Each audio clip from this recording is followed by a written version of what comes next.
Welcome, David. It's so delightful to see you after so many years, though virtually now. I remember the first time we were on a bus tour after the Cleveland Case Western IACAC Summit. We were on the bus to University of Akron back then. Yep. So how's it been since then? It's been busy. The world is very different, but the fundamentals of counselling students remain the same. And I'm pleased to have a chance to chat with you and discuss it, Arjun. Great. I was always very curious about, how people get into this whole idea of choosing a profession like independent admissions counseling. What was your journey like? Well, I started off as a school teacher. I was a history teacher teaching at a boarding school in the UK. And I think like many of us fell into the field. A position opened up as sort of an adjunct to my teaching at the school to start guiding students with international applications. The school introduced the IB diploma. We had more international students. They wanted to go to many different countries. And I took on that job. Initially just 4 students who needed some counselling. And over time that grew into more and more students. And then I was asked to step up and run all the university advising, including the UK UCAS process. Which was a bigger job, still teaching history, and I did that for a number of years. And then I was asked to apply for a position at an international school, the International School of Brussels, which I got, and gave up the history teaching and moved full-time into college counselling, and went over there. And after a couple of years there, wanted to come home to the UK, looked around at various jobs and didn't find anything that really met what I was really inspired to do, which was university counselling. So decided I had to come into the independent world, and now heading into year 5 as an independent counsellor back here in England. That's fascinating that we see so many people in the profession taking that route, moving from teaching to university guidance. And then some of them, of course, have moved on to independent counseling. So what is the niche that you sort of found in your practice as an independent counselor? I know your podcast is so popular, and that's a great service to the entire community.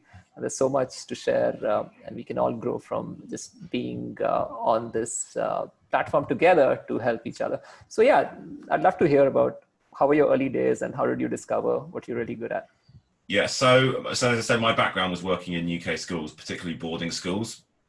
And so I was used to the idea of students from one country coming for their secondary education in another, and then looking to go on perhaps to a third country for university. So my niche, and now that the company that I've built, we specialize in supporting students at boarding schools in the UK and in some other territories as well, particularly Ireland, working very closely with their high school. So we maintain really strong relationships with a network of heads of sixth form, university advisors across the boarding school sector in the UK. Other colleagues now working with me are from that sector as well.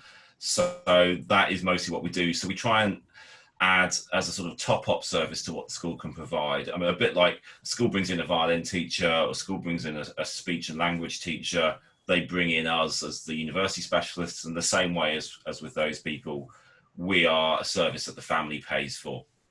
It's great fun. It means I get to visit a lot of schools all over the UK, and that's a large part of our work.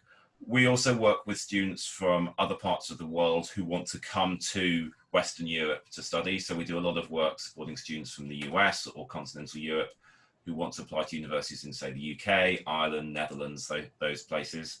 And we have a lot of fun doing it and enjoy working with lots of great families. Fascinating. So there's obviously that extra experience that you have, especially serving specific needs of a certain demographic, which is fairly unique here.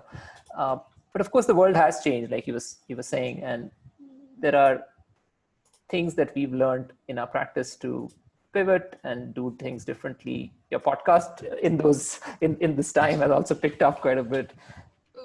Where do you see the whole university guidance counseling profession heading, especially in these difficult and somber times?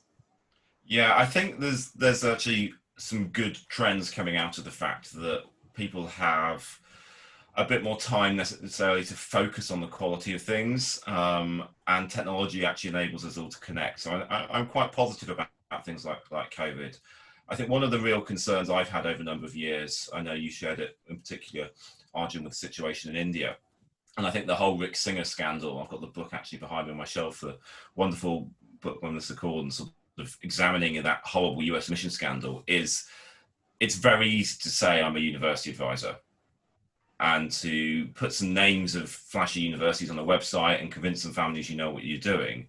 And I think particularly internationally, people are unaware of the bodies like International ACAC, CIS, HECA, IECA, that give some professional ethics and training and credibility to the profession.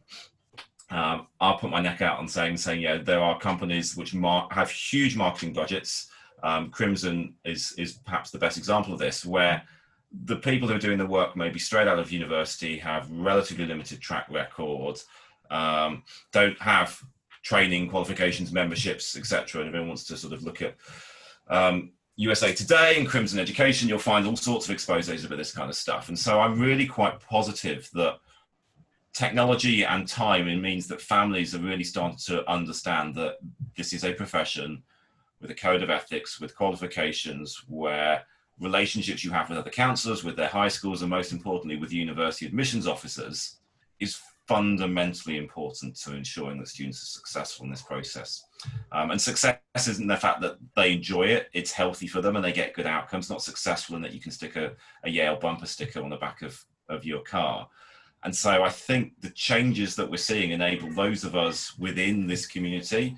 You know, I know you host a lot of universities regularly when they come through India. We do very similar things here in the UK. That right way of doing this is something that parents are starting to realize is fundamentally important. Yeah, I think absolutely. It's really the relationships, and those relationships are not just with students where you sell to them. It's more to do with how you've connected with the student and all different sort of people in the whole chain, including admissions officers.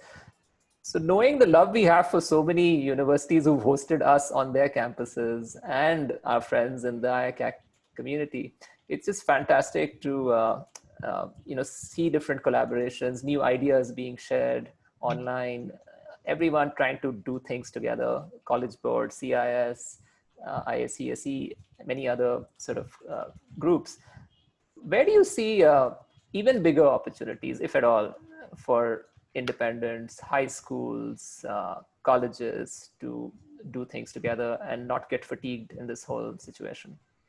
Yeah, I think it's really important that people know the kind of limits of their expertise and not overpromise to families. I think one of the wonderful things about the IEC community is that people have different areas of expertise. And so it's lovely to have the kind of groups, the social media, the listservs where people share ideas. And I think it's perhaps really important that high schools and universities are starting to understand these things as well. I think possibly maybe the danger of having to use technology all the time is that people think, oh, those geographic boundaries have gone, we can do everything, we can get onto it, and all our students will be able to get into the Ivy League or Oxbridge, or we'll be able to go and recruit in every single city around the world. And actually, I think relationships and expertise are even more important in this sort of post-geographic world than they were before. That, you know, I don't know the Indian board exams anything like as well as you do. If a family were coming to me from our Indian high school and the Indian boards with no relationship with the UK whatsoever, I would be failing that family in terms of helping them. And so having relationships with people like yourself are really important, and vice versa.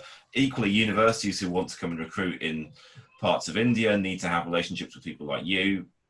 And I think fundamentally high schools need to understand that if they want to get from point 0 to point 100 with their university advising capabilities, then IECs can be part of that solution. And the fair that you're putting together is a great example of it, because you have relationships, which means you can put together an event which then students in high schools that are new to this world can benefit from, and then they can use your resources and relationships to build their capacity over a number of years. Hey, thanks. I think that's a good plug for the fair itself. So that's great. But I think it's always so much information sharing that we all of us, when we get together, have to get used to. And at this point, I think I can only thank you for doing all the good work and again, putting out your podcast. Also, I remember times where I've messaged you saying that we have clients who are, say, a kid who really plays cricket well, and you've been able to point out saying that this is how it can be done. It's not a typical summer recruiting event. Yeah. You know, the whole idea of playing cricket in the UK can be fascinating, but it comes with so many different challenges. And not at the moment when it's raining all day and we're not got anything in, but there we go.